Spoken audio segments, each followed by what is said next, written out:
Guys आपको 2021 का IPL season याद है? उसमें कोलकाता 7th पोजीशन पे थी आफ्टर 7 गेम्स, दो मैचेस जीत के, ठीक है ना। और उस टाइम पे कोविड का लॉकडाउन लग गया था, ठीक है। और 7 मैचेस हो गए थे, उसके बाद वो इंडेफिनिट टाइम के लिए पोस्टपोन हो गया था बाकी का आधा सीजन। और सितंबर में जाके वो सीज़न दुबई में कंटिन्यू हुआ था, ठीक है, यूएई में कंटिन्यू हुआ था। और उसके बाद केकेआर उस सीज़न के फाइनल में खेली थी, कैप्टन थे आयन मॉर्गन, ठीक है। मतलब उनका सीज़न ऐसा था कि स्टार्टिंग के 7 मैचेस में से वो 2 मैचेस जीती थी खाली, और 7th पोजीशन पे थी। और याद रखना, उस टाइम 8 टीम्स वाला आईपीएल था, उस टाइम गुजरात टाइटंस और एलएसजी नहीं थी, ठीक है। और लास्ट के 7 मैचेस में वो 5 मैचेस जीत के 4th पोजीशन के साथ फाइनल खेली थी। और अगर वो फाइनल जीत जाती ना, उनका फाइनल था चेन्नई के साथ, और उस साल चेन्नई जीती थी। अगर वो फाइनल जीत जाती तो वो पहली टीम बनती जो एलिमिनेटर 4th पोजीशन पे आके एलिमिनेटर में जीत के उसके बाद वहाँ पे टाइटल जीती है। तो this was the 2021 season for KKR guys. और पता नहीं मेरे को क्यों ऐसा हंच आ रहा है कि इस साल भी ऐसा ही कुछ केकेआर करने में लग रही है, ठीक है।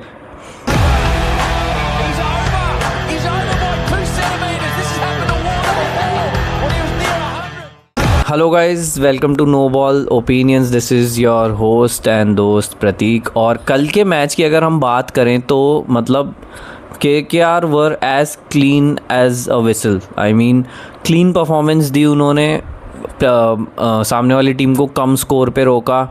स्पिनर्स ने अच्छा किया, बॉलर्स ने अच्छा किया, उसके बाद उनके एक ओपनर ने अच्छा खेला। आराम से 14 ओवर के अंदर उन्होंने टारगेट चेस कर लिया। तो this was the day for KKR yesterday.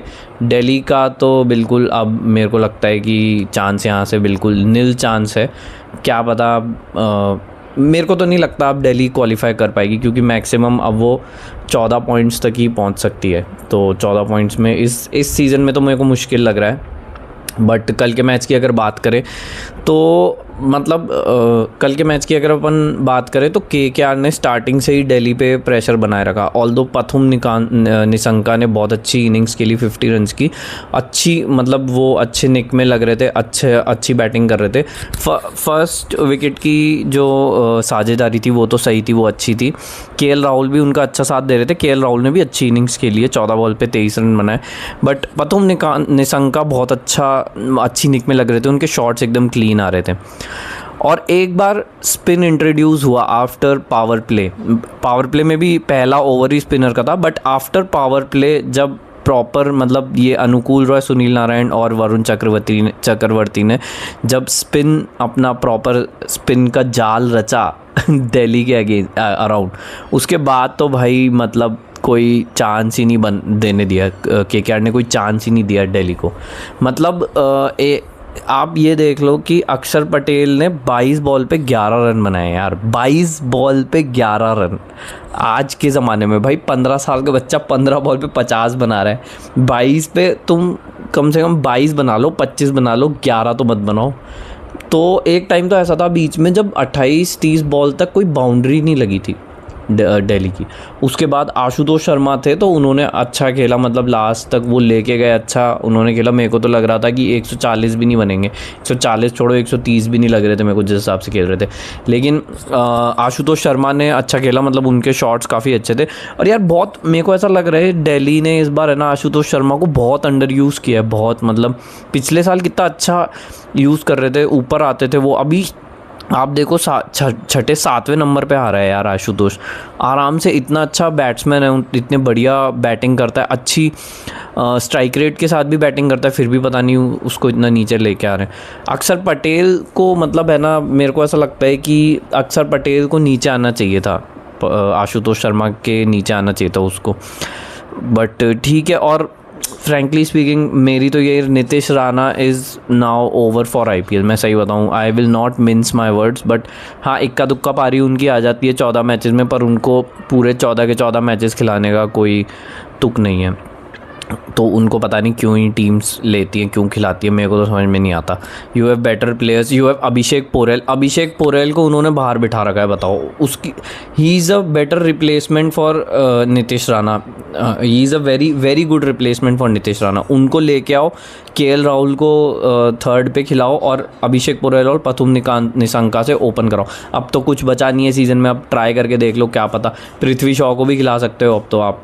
तो अब एक्सपेरिमेंट करने का टाइम यही है दिल्ली के लिए, तो ये यहाँ पे एक्सपेरिमेंट कर लो और देख लो कि आपके अब बेंच स्ट्रेंथ कैसी है, ठीक है। और केकेआर के लिए मैं आपको बता दूं, केकेआर के लिए अनुकूल रॉय ने 2 विकेट लिए और अपने सुनील नारायण ने 1 विकेट लिया और 4.25 की इकनॉमी से, ठीक है। और वरुण चक्रवर्ती ने विकेट नहीं लिया, बट उनकी बॉलिंग बहुत अच्छी थी, इकनॉमी थी 7 की। तो केकेआर का ये सीन है कि अगर उनके जो स्पिनर्स काम कर गए, स्पेशली चक्रवर्ती और नारायण, स्पिनर्स काम कर गए तो टीम बहुत ही अच्छा खेलती है। और पिछले 3-4 मैचेस में यही हुआ है, चक्रवर्ती की फॉर्म लौट आई है, नारायण भी बहुत अच्छा परफॉर्म कर रहे हैं। तो वो बैक टू बैक 3-4 मैचेस जीत गई है, 4 मैचेस जीत गई है अब बैक टू बैक केकेआर। तो अगर तो उनके जो उनका जो मतलब है ना, मैच का जो रिज़ल्ट है, मैच का सिनेरियो, वो पूरा उनके स्पिनर्स के अराउंड ही घूमता है। स्पिनर्स अच्छा परफॉर्म करेंगे, सामने वाली टीम को कम स्कोर पे रोकेंगे, तो फिर आके उनके बैट्समैन काम कर लेंगे। यही टेम्पलेट मैंने देखा है उनका। और अब उनके स्पिनर्स क्लिक करने लग गए, अब उनको खाली 4 मैचेस और जीतने बैक टू बैक। 9 पॉइंट्स उनके हो चुके हैं, तो 9 और 8 मिला के उनके हो जाएंगे 17 पॉइंट। पहुंचने के चांसेस है, आराम से पहुंच सकती है। और कूडोज टू अजिंक्य रहाणे, जिनकी कैप्टनसी बहुत अच्छी है। मतलब वो क्राइसिस सिचुएशन में मेरे को लगता है कि और अच्छा मतलब वो परफॉर्म करता है एज ए कैप्टन, जैसा हमने 2021 बॉर्डर गावस्कर सीरीज़ में देखा था। स्टार्टिंग में केकेआर के बहुत प्रॉब्लम्स हुई थी, मतलब मुस्तफिजुर रहमान चले गए, उसके बाद उनका हर्षित राणा उनके इंजर्ड हो गए, काफ़ी इंजरी वो भी हुए थे। एक मथीसा पथिराना उनके इंजर्ड होके चले गए, तो वो भी मतलब 3-4 उनके प्लेयर्स काफ़ी है ना, जिस हिसाब से उन्होंने टीम सोची होगी जिस बनाने की, उस हिसाब से उनकी टीम बन नहीं पाई। हालांकि उन्होंने मुजरबानी में रिप्लेसमेंट अच्छा ढूंढा, बट वो भी अब है नहीं। तो स्पिनर्स ने उनके अच्छा परफॉर्म किया कल, और टारगेट ज़्यादा बड़ा था नहीं, 143 रन्स का टारगेट था, तो ओपनिंग अच्छी हुई थी। अनफॉर्चुनेटली रहाणे रन आउट हो गए थे, मतलब फॉलो थ्रू ये अपने मिचेल स्टार्क की बॉलिंग पे स्ट्रेट शॉट मारा फिन एलन ने, तो फॉलो थ्रू में हाथ लग के रन आउट हो गए थे, तो अनफॉर्चुनेट था। और उसके बाद है ना अंगक्रिश रघुवंशी का विकेट गिरा था, खाली 1 विकेट और गिरा, और आराम से वो 8 विकेट से 14 ओवर के अंदर ही जीत गए थे। और उनके इनिंग्स में फिन एलन ने 10 छक्के मारे हैं कल, 10 छक्के। और एक टाइम पे फिन एलन के 18 बॉल पे 20 रन थे, 18 बॉल पे। उसके बाद विपराज निगम का एक ओवर आया एंड एवरीथिंग जस्ट चेंज्ड। उसके बाद तो ऐसा लग रहा था 6 सिटिंग कॉन्टेस्ट चल रहा है कैमरन ग्रीन और फिन एलन का, जिसमें ऑब्वियसली फिन एलन वॉन। मतलब उसके बाद मैंने एक भी बाउंड्री नहीं देखी यार, सारे सिक्सेस, मतलब उन्होंने बाउंड्री ही नहीं मारी उसके बाद। मतलब जब कैमरन ग्रीन और फिन एलन की इनिंग्स में एक टाइम के बाद कोई चौका नहीं पड़ा, सिर्फ सिक्सेस पड़े, और इतनी आसानी से फिन एलन 6 मार रहे थे। It was like a child's play. मेरे को लगता है वो जैसे बेसबॉल अपन खेलते हैं ना, बेसबॉल वाले शॉट्स लग रहे थे उनके सारे, बिल्कुल मतलब एकदम आसानी से जा रहे हैं 6, कुछ भी कर रहे हैं 6। एक टाइम के बाद तो भाई डीसी की बॉडी लैंग्वेज से ही दिख रहा था कि वो मान चुके हैं कि वो हार गए, मतलब दे हैड एक्सेप्टेड डिफीट। और इसी टाइप का उनका सीज़न रहा है। दे मतलब क्या बताऊँ, 264 बना के भी हार गए, क्या बताए, मतलब बहुत ही सीसॉ वाला सीज़न, सीसॉ वाला क्या, अब तो नीचे ही चला गया सीज़न। तो आराम से उन्होंने जीत लिया, और अब है ना पॉइंट्स टेबल में 7वें नंबर पे आ गए हैं केकेआर, कैन यू इमेजिन। और रन रेट भी उनकी अच्छी हुई कल के मैच के बाद, हालांकि -0.169 है उनकी रन रेट, तो अभी भी कम है। और मतलब है ना, अभी पिछले 2-3 मैचेस से है ना कैमरन ग्रीन भी अच्छी लय में दिख रहे हैं, अच्छा क्लिक कर रहे हैं, बॉलिंग में भी उन्होंने 1 विकेट लिया, बैटिंग भी उन्होंने कल अच्छी करी। तो ये चीज़ भी जो इतना बड़ा गैम्बल उन्होंने कैमरन ग्रीन पे लिया था वो भी अब उनका काम करता हुआ दिख रहा है, although late in tournament. But हाँ, I can understand, I mean everyone can understand यार, इतने हाई प्राइस टैग के साथ जब आप आते हो लीग में तो बहुत प्रेशर रहता है आपके ऊपर परफॉर्मेंस का, और धीरे धीरे वो प्रेशर अब कम होता हुआ दिख रहा है और परफॉर्मेंस उनका ऊपर आता हुआ दिख रहा है। ठीक है, तो इसके बाद अगर हम एक नज़र डालें पॉइंट्स टेबल पे, केकेआर आ गई है 7th पे विद 9 पॉइंट्स, और 10 मैच हो गए, 4 मैचेस बचे हैं, 17 पॉइंट्स तक जाने का उनका हो सकता है, और आराम से है ना वो बढ़िया मतलब रन रेट भी उन्होंने कल के मैच में इम्प्रूव कर ली है, और अगर अच्छा खेले तो इम्प्रूव कर सकते हैं। और अगर हम उनके आगे के मैचेस देखें, तो एक है आरसीबी के साथ, उसके बाद है गुजरात टाइटंस के साथ, उसके बाद मुंबई इंडियंस के साथ, उसके बाद दिल्ली कैपिटल्स के साथ, और हर एक मैच के बीच में 3-3, 4-4 दिन का गैप है। 3 मैचेस उनके ईडन गार्डन्स में है, 3 मैचेस। अगर सपोजिडली गुजरात टाइटंस वाला टफ़ हो सकता है, बाकी तो मेरे को 2 लग रहे हैं, मुंबई और दिल्ली वाला कंपैरेटिवली ईजी रहेगा। सपोजिडली अगर अपन सपोज करें, अज्यूम करें कि अगर वो तीनों की तीनों जीत जाते हैं तो 9 + 6 15 पॉइंट्स होंगे।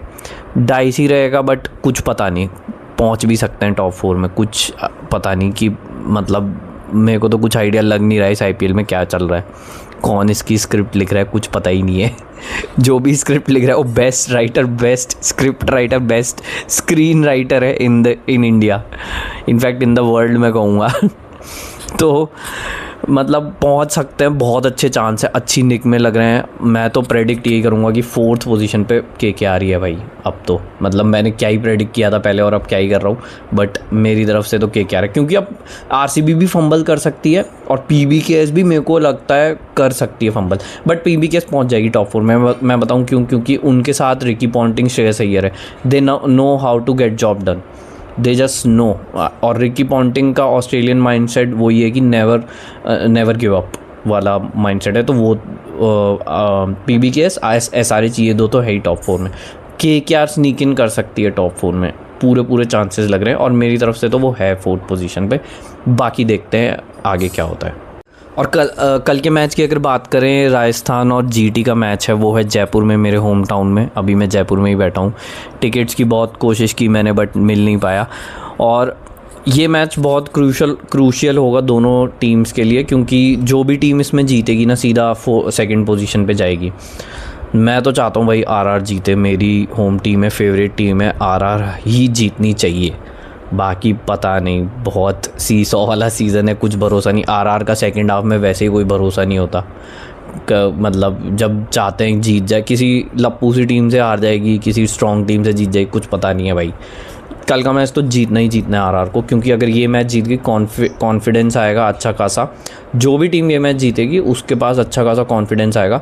आरआर के रिलेटिवली ईजी फिक्सचर्स हैं आगे, तो कल का मैच मेरी तरफ से तो आरआर जीतेगी। बाकी देखते हैं। और टॉस बहुत इंपॉर्टेंट रहेगा, क्योंकि हमने पिछले 3 मैचेस में देखा चेस करते हुए ही टीम्स जीती हैं जयपुर में, तो टॉस बहुत इंपॉर्टेंट रहेगा। और आरआर को जीत के, या जो भी टीम जीतेगी, बैटिंग बॉलिंग चूज़ करनी है स्टार्टिंग में, चांसेस अच्छे बन जाएंगे जीतने के अगर बाद में बैटिंग करें।